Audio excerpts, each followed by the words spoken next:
Dios les bendiga, queridos niños, queridos jóvenes, padres de familia, equipo del CDI, Iglesia del Nazareno. Dios les pueda bendecir en esta hermosa oportunidad.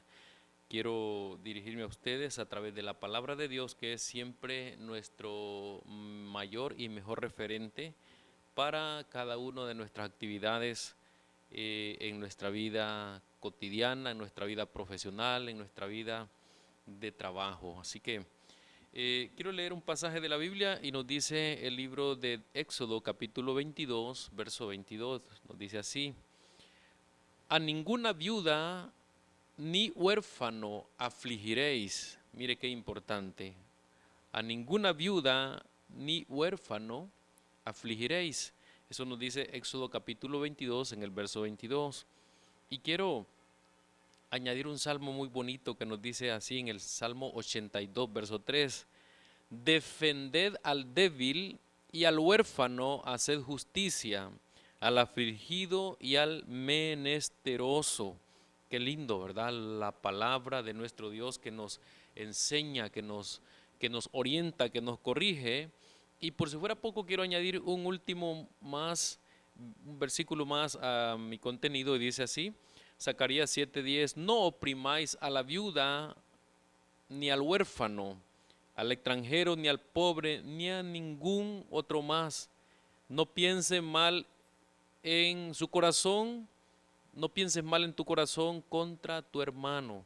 Eso nos dice la bendita palabra de Dios. Con estos versículos quiero dirigirme a un tema relacionado a la protección infantil. Como ustedes saben, hemos estado pasando una prueba no fácil, ¿verdad? Me alientan los versículos de la palabra de Dios, ya que siento que, pues, lastimosamente, ¿verdad? No concluimos el trabajo en cuanto a protección, porque siempre les he dicho, la protección de los niños y de los jóvenes debe de ocurrir, de efectuarse en primer lugar en el seno de la familia. Lastimosamente, por otro lado, pues, están las estancias que ayudan, como, bueno, mejor dicho, las autoridades, que lastimosamente, pues, a veces muestran mucha, pero muchísima negligencia. Ahora, quiero darles con este pasaje bíblico algunas referencias, algunos consejos para que reflexionemos en cuanto a este tema de la protección infantil. Si ustedes notan, a veces pensamos que la violencia es algo que debe ser natural, como normal, como cotidiano, que es lo que está al día, que es lo normal. Y les voy a decir, no es cierto, no es cierto. A veces pensamos que el abuso sexual o la violencia sexual es frecuente y que se da o que no se da también, puede ser, ¿verdad? Pensamos, mejor dicho, que no hay ningún problema, todo está bien, todo está tranquilo, y eso es lo que cuando nosotros cometemos muchos errores, ¿verdad? A veces, siempre he dicho, cuando es ese abuso por omisión, cuando nosotros no hacemos un papel mentor preventivo en cuanto a nuestros hijos. Entonces, mire qué importante. Con esta reflexión quiero ayudarles en esta oportunidad. A veces pensamos así, que los niños mienten e inventan historias sobre violencia sexual o sobre abuso. ¿Cuántas familias muchas veces hemos escuchado o hemos muchos testimonios cuando alguien dice, esta cipota es mentirosa, ella está mintiendo, eh, no es cierto, y de pronto no le creemos? Eso es un mito al cual nosotros debemos de prestarle atención, como nos enseña la palabra de Dios. No debemos de permitir ningún tipo de violencia en la familia, a ninguna viuda, ni a huérfanos, ni a ningún otro persona que sea indefenso. Debemos de pasarle por alto cualquier queja, debemos de estar muy atentos. Otra reflexión importante es que nos dice así: pensamos o no reflexionamos en cuanto a que las víctimas generalmente son personas indefensas, en este caso niños, los niños indefensos. Muchas veces pasamos por alto y ni siquiera reflexionamos y ni siquiera les hacemos caso. Pensamos que Am, otra forma de reflexionar en esto es que pensamos que la mayoría de agresores son personas víctimas de abuso sexual. O sea, lo miramos tan normal, tan natural decir, es que pobrecito él también o ella fue también abusado o abusada o sufrió lo mismo. Entonces, no hay ninguna palabra o ninguna forma de autojustificar a una persona violenta para decirle, pobrecita, ella también sufrió, ella fue víctima, ella fue violencia, perdón, ella recibió violencia.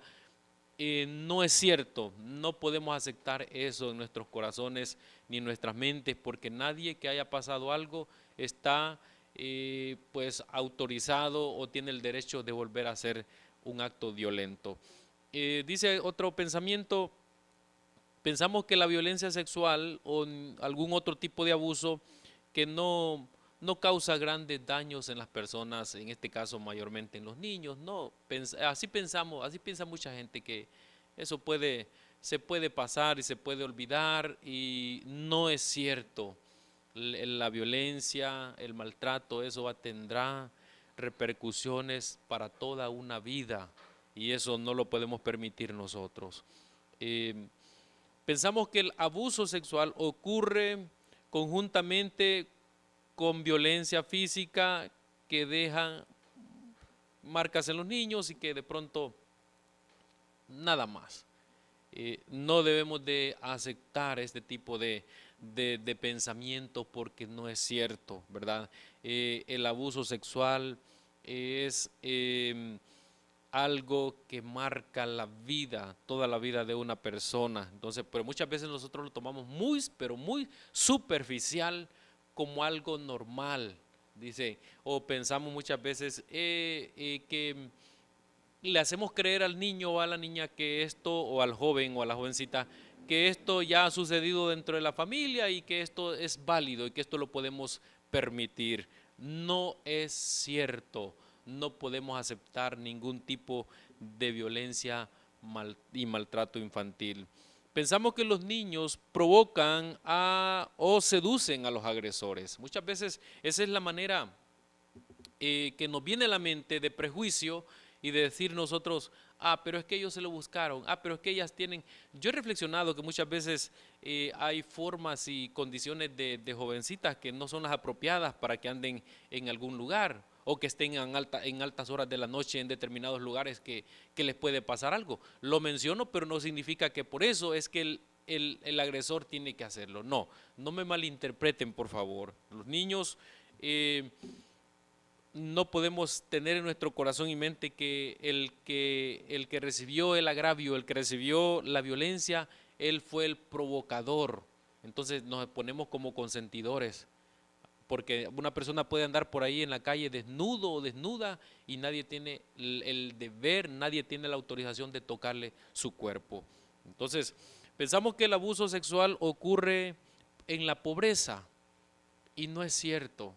Pensamos, no, es que es pobre y como es pobre, entonces ella puede vender su cuerpo o una relación ilícita, un hombre la engañó y entonces pobrecita, hay personas, hay madres de familia, personas familiares que piensan que eso es muy normal, que es natural y no lo es, no es cierto, no vamos a aceptar en ninguna manera. Pensamos que los agresores son enfermos mentales. Y ese viene como un consuelo, como un alivio. No, es que él es un enfermo mental y ya está. No, aunque sea un enfermo mental, no tiene derecho a actuar de tal manera. Entonces, eh, y pensamos muchas veces también que si es que esto ya ha sucedido dentro de la familia y tomémoslo como algo normal, ¿verdad? Entonces, y que de pronto hay algo más que entre nosotros que puede ser, bueno, muy preocupante en las familias, en el seno de las familias. Pensamos eh, así, de esta manera. Si contás, les dicen a la familia, ¿verdad? Los padres o las madres a sus hijas, si contás, lo vas a denigrar o lo van a meter preso o lo van a hacer esto, lo van a hacer lo otro, vas a deshonrar la familia. No, no tenemos ese deber de decirle a nuestros hijos, todo aquel que, si una hija le dice, fíjese que en la noche me tocan, ¿verdad? Préstele atención, fíjese que me está pasando esto, préstele atención. A veces por no dejar ir un hombre o el marido, quedarse sola o por deshonrarlo, que va a decir la gente. No, ningún abuso debemos de consentirlo, debemos de callarlo. No, hay que denunciar. Y yo les voy a decir en esta oportunidad, muchos tienen nuestros teléfonos para poderles ayudar. Muchos tienen nuestros teléfonos. Si algo está pasando, jóvenes, si ustedes tienen sus teléfonos, pueden llamarnos. No vamos a hacer tanto escándalo, vamos a hacer la manera correcta para poderles ayudar. Es mi anhelo en el nombre del Señor. Les pido por favor, con la ayuda del Señor, ¿verdad? Siempre estas palabras, protejamos a nuestros hijos. Los niños sufren abuso sexual porque sus madres a veces o ellos están intimidados y no les dejamos hablar. No seamos hechores y consentidores, que la Biblia no nos va a perdonar eso. Lo dijo la palabra de Dios. Entonces, en el nombre de Jesús, yo les digo, cuidemos a nuestros hijos, ¿verdad?